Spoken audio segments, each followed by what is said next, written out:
Good morning, everybody. Welcome to our service this Sunday, the 31st of May, 2026. Thank you for allowing me into your homes. Privilege, honor to share God's word with you. I pray the Lord blesses us this morning as we share together. Our call to worship is Psalm 8 this morning. O Lord, our Lord, how majestic is your name in all the earth. You have set your glory above the heavens. From the lips of children and infants, you have ordained praise because of your enemies to silence the foe and the avenger. When I consider your heavens, the work of your fingers, the moon and the stars, which you have set in place, what is man that you are mindful of him, the Son of Man that you care for him? You made him a little lower than the heavenly beings and crowned him with glory and honor. You made him ruler over the works of your hands and put everything under his feet, all flocks and herds and the beasts of the field, the birds of the air and the fish of the sea, all that swim, the paths of the seas. O Lord, our Lord, how majestic is your name in all the earth. Amen. Let us pray. Lord, how majestic is your name in all the earth. Lord, thank you that we can come this morning to worship you, to honor you, to adore you, to just praise you, just to be still for an hour in your presence. Lord, thank you. Thank you for your grace. Thank you for your mercy, the new day, your blessings that are fresh and new each morning. Thank you for Jesus, our Savior, our Redeemer, whose blood cleanses us from sin when we repent. Lord, thank you for the privilege of being able to repent to a living God. And we don't have to do things and sacrifice things. We just need to come to you in repentance and in faith. So, Lord, thank you. Bless us this morning as we share together in your word and your message. We pray this in Jesus' name. Amen.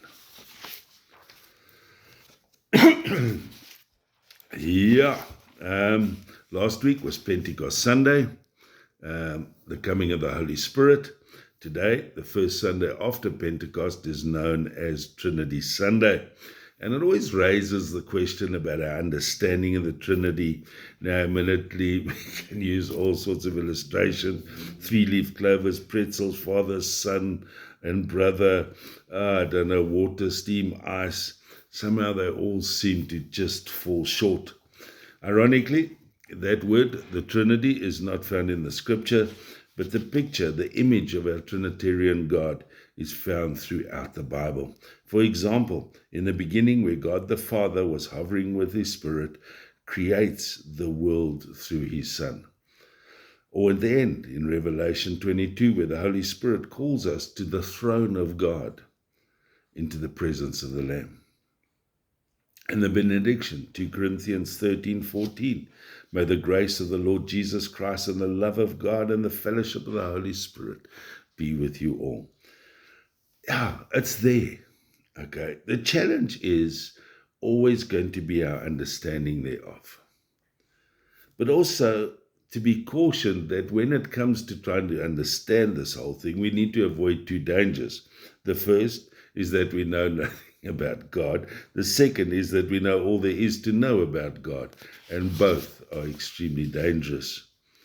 If we turn to our lectionary readings today, we find the semblance of guidance to what we do know.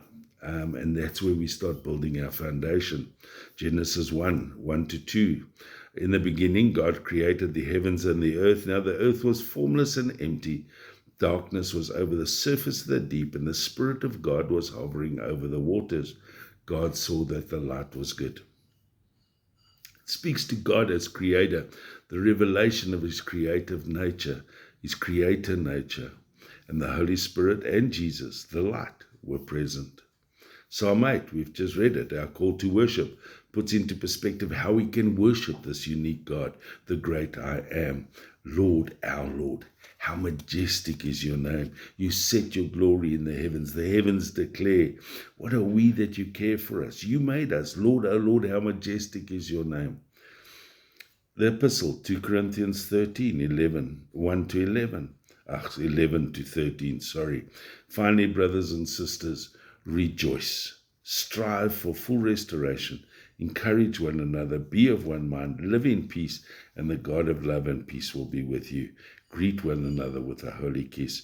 All God's people here send their greetings. It speaks to this unity, and that's one of the pictures of the Trinity, the unity, Father, Son, and Holy Spirit, and the unity that we are called to be as children of God. Be of one mind. The Gospel reading, Matthew 28, 16 to 20. Then the 11 disciples went to Galilee, to the mountain where Jesus had told them to go. When they saw him, they worshipped him, but some doubted. Then Jesus came to them and said, All authority in heaven and on earth has been given to me.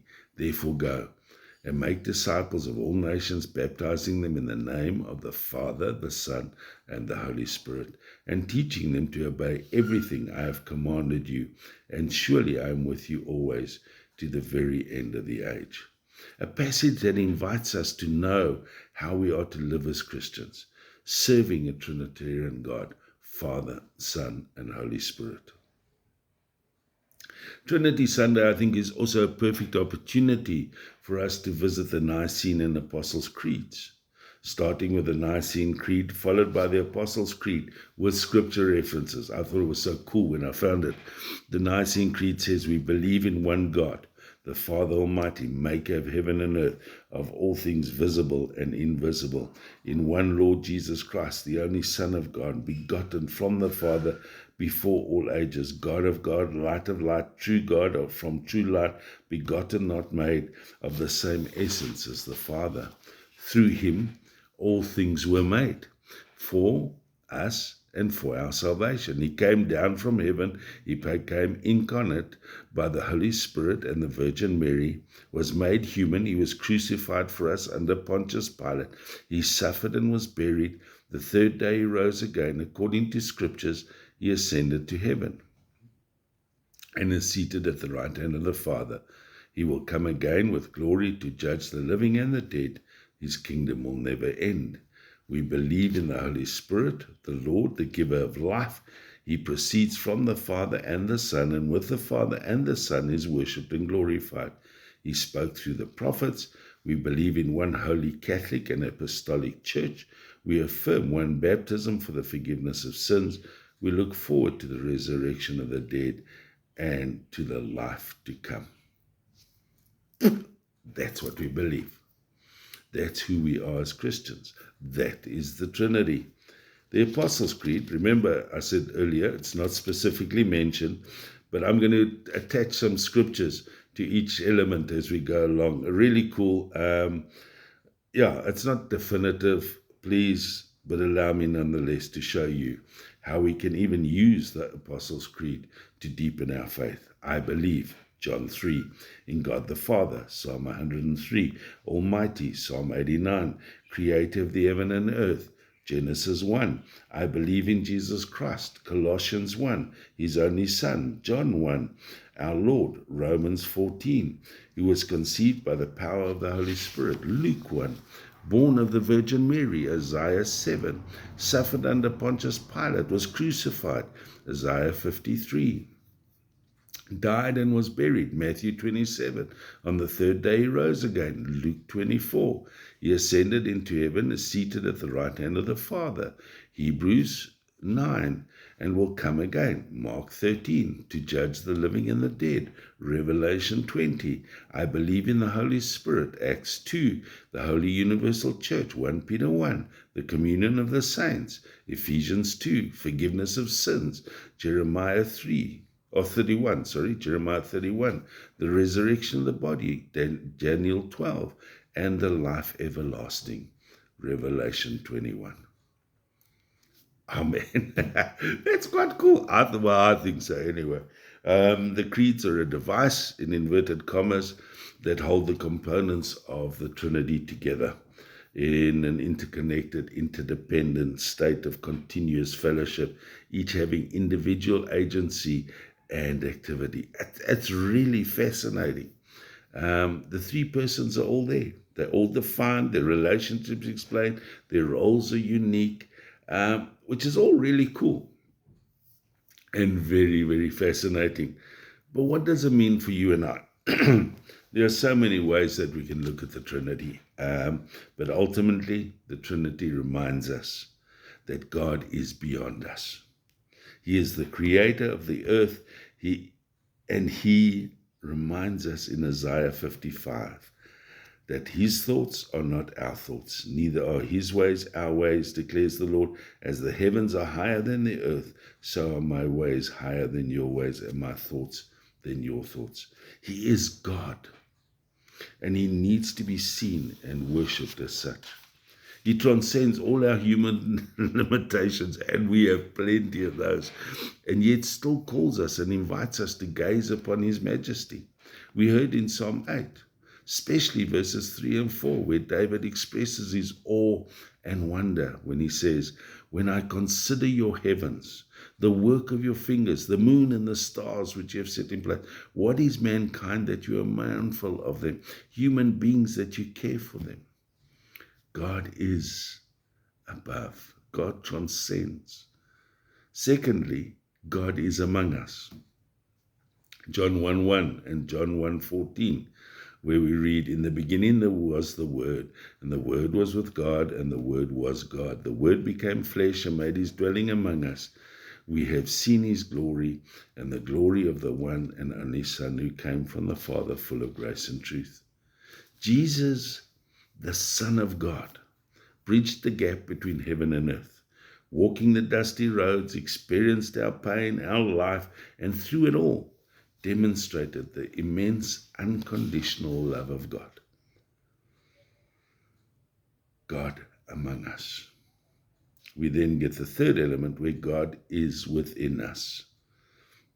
The Holy Spirit who abides in us through the Pentecost. Remember the quote from last week? It's hanging around in my head. Pentecost is God's way of saying, I don't just want a weekend visit.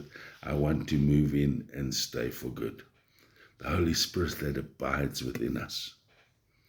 The Trinity, I don't know, maybe I'm just at a loss for words, but it's amazing. Furthermore, Trinity Sunday affords us the chance to pause and to reflect on all the aspects of God. And then to ask ourselves, especially today, right now, what are we needing? The Creator's majesty? Do we need to be blown away? The Savior's grace? His blood? His salvation? Or the Holy Spirit comfort abiding within us? Because realistically, we only have three choices when it comes to the Trinity. One, and this is the best one, we can accept the Trinity, understanding that God is our personal God, that as Father, Son, and Holy Spirit, he is personally and deeply involved in our lives, which I sincerely pray we all do.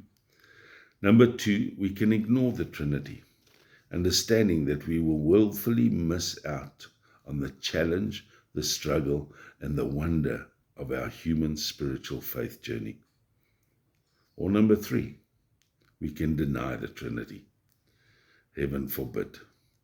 Understanding that by doing so, we actively, comprehensively, and consciously reject God and the God of the Bible. Chesterton said this, when men choose not to believe in God, they do not therefore believe in nothing. They then become capable of believing in anything. Choices have consequences. What is yours today? Accept, ignore, or deny?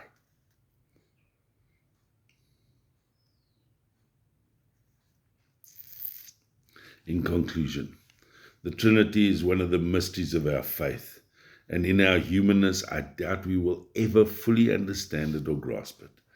But then again, maybe it's not to be grasped. Maybe it's not meant to be understood, but rather in faith and in reverence and in awe, just to be praised.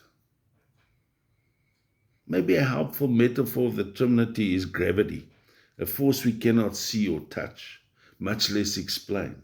We know that it's here because we see the effects. It keeps us on the ground. It makes objects fall. We cannot explain it. Well, most of us, God, I can't. but we cannot live without it. And without it, the gravity or the Trinity, we can greatly damage ourselves if we deny it and ignore it. Is it a mystery? Yes. Does it reveal and underscore God's capacity for love? Absolutely yes. Is it necessary for salvation? 100% yes. Are there practical applications for community, inclusivity, mission, marriage, family, blah, blah, blah, etc., etc.? Definitely yes. Will it, contemplating the Trinity, deepen your faith? 100% yes. So let's stop trying to solve the mystery. Let's stop trying to understand it. Let's just worship the triune God, Father, Son, and Holy Spirit. Amen. Lord, thank you for your word and your message this morning. Yeah, I think the Trinity is something we know, something we don't really explore. But like me this week, Lord, it just made me sit down and think about it. And I pray that all of us do. Father, you are God, Son, and Holy Spirit. Father, Son, and Holy Spirit. Father, we pray to you through Jesus in the power of the Holy Spirit. Who do we need today? Creator, Savior, Comforter? Lord, may we reach out, may we seek, may we be still and know. And Lord, we thank you for your word and your message this morning. In Jesus' name, amen. Thank you for joining us this morning. I pray that you've been truly blessed, that God just speaks to you deeply this week, and that you just be blown away by our triune God. And I say to us all this morning, now may the grace of the Lord Jesus Christ, the love of God, and the fellowship of the Holy Spirit be with us all, both now and forevermore. Amen. Go in peace to love God's will.